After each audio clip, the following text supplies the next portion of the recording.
Spend a perfect afternoon with Deb Tribe on ABC Radio Adelaide, South Australia and Broken Hill.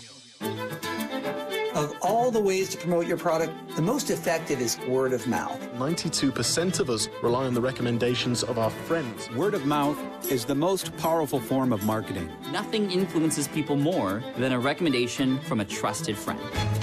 Word of mouth. True.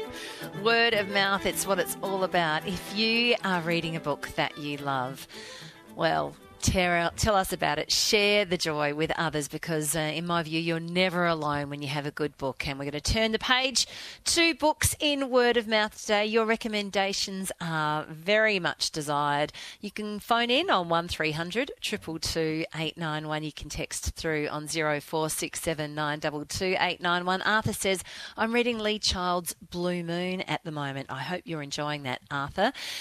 Our special guest this afternoon is Stacey Howard, the owner of Mockingbird Lounge. Stacey, welcome.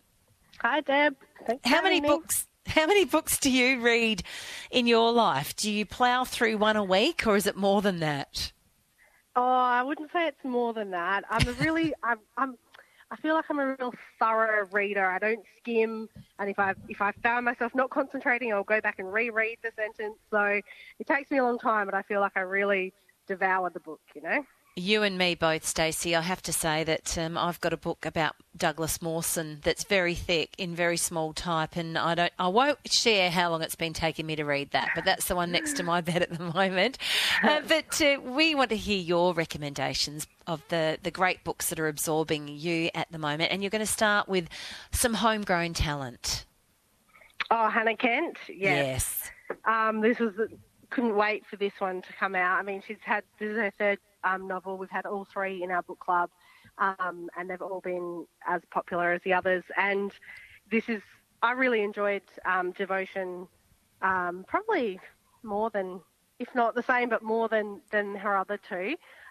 It definitely felt very typical Hannah Kent to me, very poetic storytelling. And this one, the good thing about this one, obviously, she's an Adelaide author, and the characters in the book come and settle to South Australia in 1838. So you've got this whole history, and it's so interesting to learn about when you feel so close to it. So it's got the characters that you love, and it's got that storytelling that very, very typical of Hannah Kent's writing, that very engaging, and you do feel like you're right there with them, even though it's such a different time and place. Oh, that's fantastic. Yeah, now, I haven't read it. Is it true to say that it's semi-autobiographical? Because it is a romance, isn't it? It is, and it is. The book's dedicated to her partner. So I'd say yes. There would be some elements for sure, but aren't all books really. That's right. Write what you know, write what you know. Yeah, that's what we're told to it. do. Oh, well, that's great. And I know that many people enjoy Hannah Kent's books, so I think that's a great one to recommend to people. If you've read it and you'd like to throw your view in, please do call us and let us know. Love to hear from you. This person says a must-read is The Secret World of Connie Starr by Robbie Neal. One of those you don't want to end, set during World War II in Ballarat. Now, I'm not aware of that one. I don't know if you've heard of that one, Stacey. No, I haven't. No. Now, the next, one good one to look into. Thanks for sharing that. Put your name after it so I know who it is that sent it in.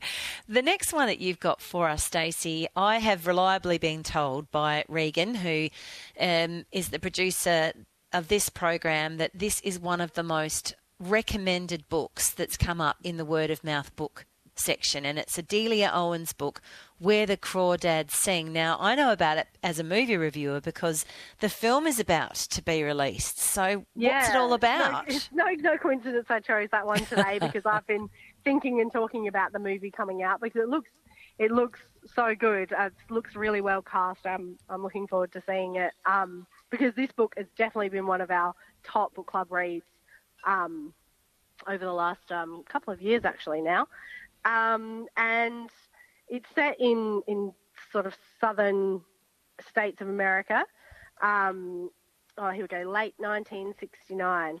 And I can't really say too much about it because it's a bit of a mystery, and you have to follow and read through this girl's life and her story and some things that happened to her. And it's a good read because you're keen to find out what happens, and there's twists and turns, and so it's a good mystery, whilst being not your typical, mystery crime thriller genre.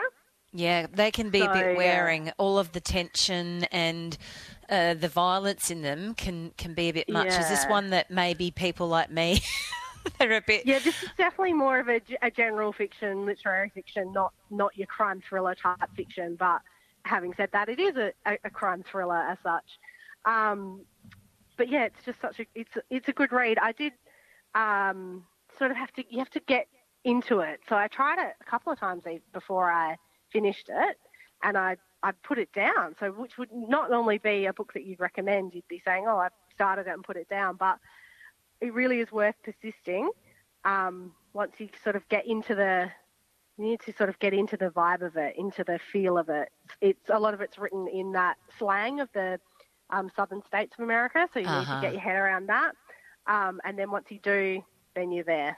Okay. I'm very interested on that particular work. We've got some differing views. I saw one a second ago. Sorry, I might try and find it again in a minute. But some other recommendations. I'm loving It Ends With Us by Colleen Hoover, says Glennie. Okay. Irene says, I'm reading an older book called Cal by Judy Nunn, which is easy reading, interesting characters, and mostly about fictional situations in Kalgoorlie. Up to page, that can't be right, 538,611. I know what you mean, though. It's quite good reading. Never read any of the authors' previously published works. Thanks, Irene.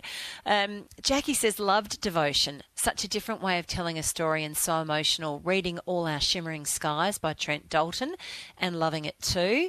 But Mary says, Still Life, a brilliant novel, but sorry, Devotion a disappointment.